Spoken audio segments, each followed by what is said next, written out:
Howdy folks, Justin here. Thanks for joining me today. We've been playing Scout for the last couple hours. Got our record right here, see a little bit of what we've been up to.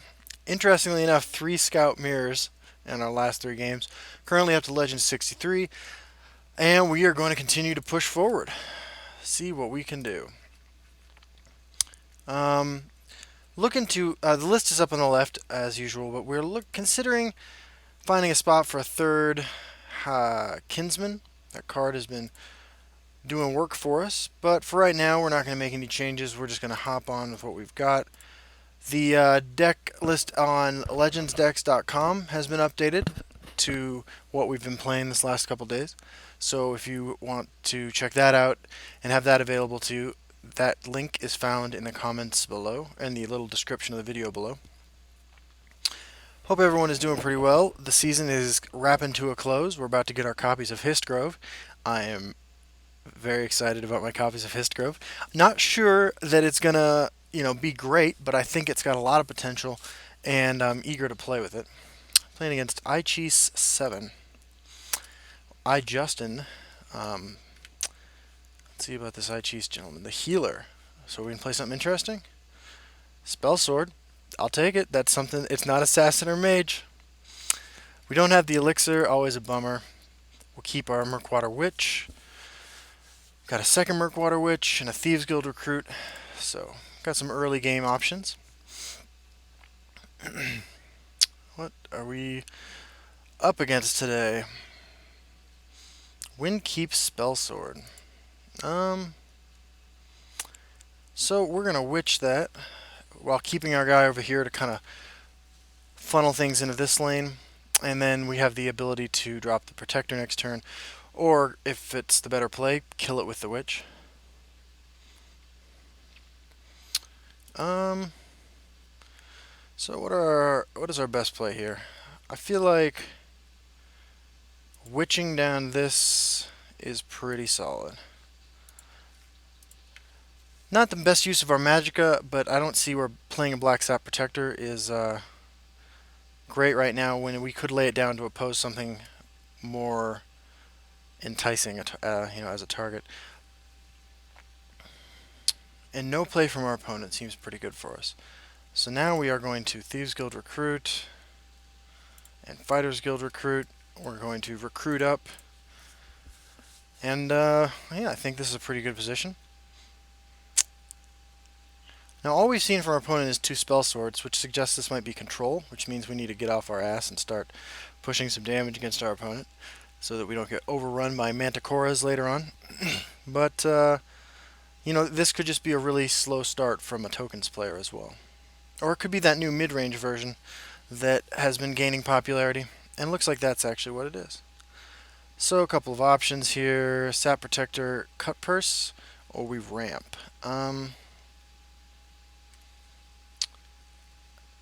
Now, if we kill this, our opponent's going to have the opportunity to Magicka Elixir out next turn a Golden Saint, which I don't like.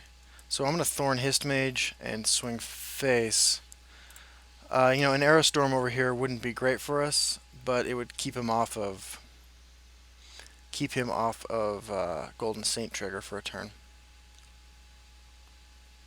This also allows us the option next turn of Shadowfen Priest into swing with the one that's still alive into Daring Cutpurse, if we want to keep him off of that life that badly.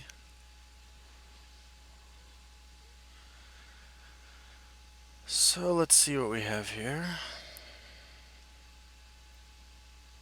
We of course are also playing on the Necromancer, the purple life matters creature that brings something back, but we are not nearly as concerned with that as we are, potentially bringing back a 2/2 with Ward, as we are other things. I kind of want to develop Black Marsh Warden. Kind of say, alright, so we are going to do this. We're going to do this. If he wants to swing in, is that okay with us? Or are we really interested in keeping him off of Golden Saint? I think we kind of are. I feel like that's a reasonable enough possibility that we should play smart here. You know, actually, I think I misplayed. I think Daring Cutpurse should have been over here. Obviously, this color has 6 probably main deck great spells for removing a creature like this. And the Cutpurse would have given us the ability to swing into that then. So that was probably a misplay. We will get a Rune Broken if he, javelins or edicts this and then swings face.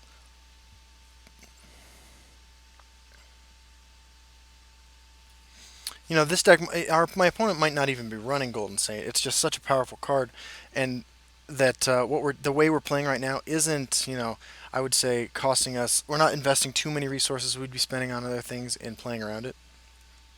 So I think we're in an okay position, regardless of whether or not we're playing around something that even exists or not. Okay.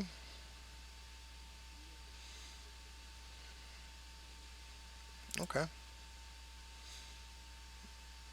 Well, not a lot of exciting options. Feel like we gotta do that, we gotta do that, we have to do this, and then we have to do this. So what punishes us now? We're pretty safe against, we're not going to lose too much to a Dawn's Wrath. Immolating Blast, we could get lucky and keep this and keep this. Our hand is garbage. We need to draw some better stuff for sure. But if we can keep this thing alive, we should be set as far as for a little while for value. There's a Mummify. Our deck has a lot of quality Mummify targets, so that's not all bad for us.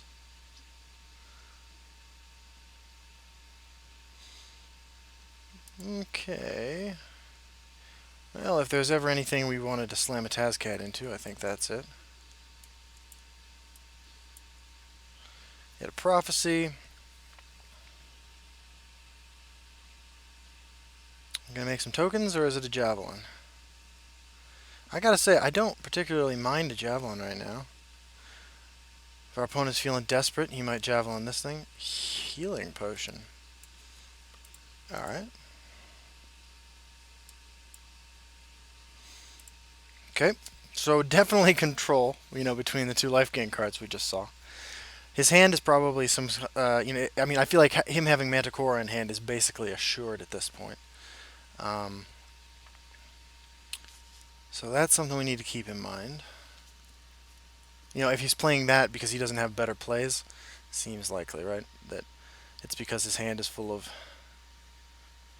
Maroks and Manticoras, which is not great for us long term, although he doesn't know that our hand is a 2-drop and a 3 Magicka spell. So let's see what happens. Knight's Shadow. Okay. Well, we sort of have answers to everything that's on the board right now. Seems like we should swing like this.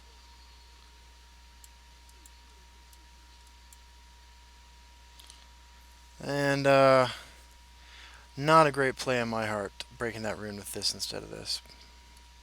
But if our opponent is playing Healing Potion deck, I think we'll be okay.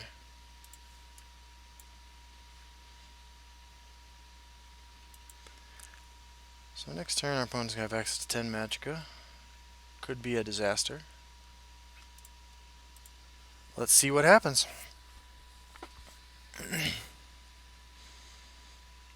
There was no way, if not putting this here wasn't going to get him to break a rune when he swung at one of our creatures. So, I feel like making our best effort to get that thing killed ASAP was a pretty reasonable play. Now let's see what Manticora does to us. It's possible he Manticoras this down, then swings into one of these, puts a Manticore over here. I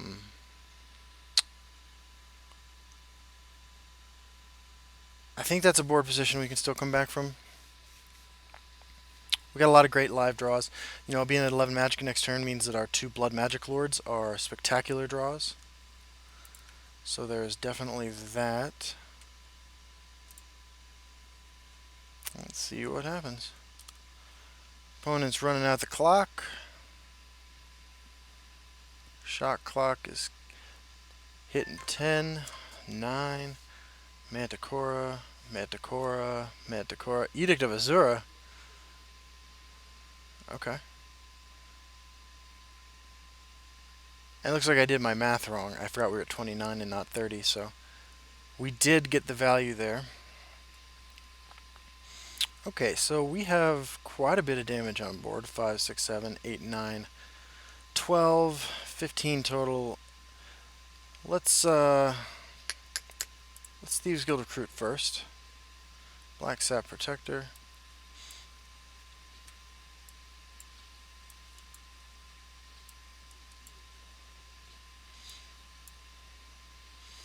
I feel like we do break that last rune.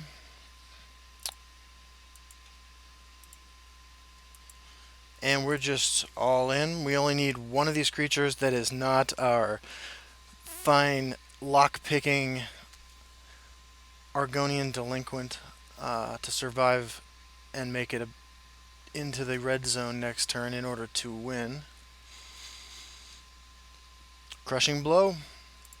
Excellent card. Highest possible recommendation. On a scale from trash can fire cards on one end to what's a not inappropriate thing to talk about, to cancer curing cards, I'm going with Crushing Blow as my panacea of choice. It's so tense this last turn. I can't help it. Sip my Dunkin' Donuts coffee. Coupon in the newspaper today for free coffee. Blood Magic Lord. Into Shackle a Lane, not good enough. Into 5 Life Drain, not good enough. Battle is mine. Okay, well. I'm a little bummed I don't get the opportunity to say good game at the end of every game, but I will take it. Where does this leave us? Legend 55. Alright, so in 2 days, swapping over to the new Scout deck, we've gone from Legend 700 or so to Legend 55. Our game is... We've got a lot more game against Control Mage than we've ever had before. We're beating down the tokens decks, we're beating down the archers, we're beating down the assassin decks most of the time. Assassin deck is a pretty high variance deck, so sometimes you just lose and there's not a lot you can do about it. I'm pretty happy with the way this is working out. If you can think of a place that you'd stick a third Kinsman, let me know in the comments. I hope that you're enjoying the Season 2 version of the Red Bramman Sails Against Scout deck. I hope you're having a great time playing this season, and I look forward to seeing you in the next video. Have a good one.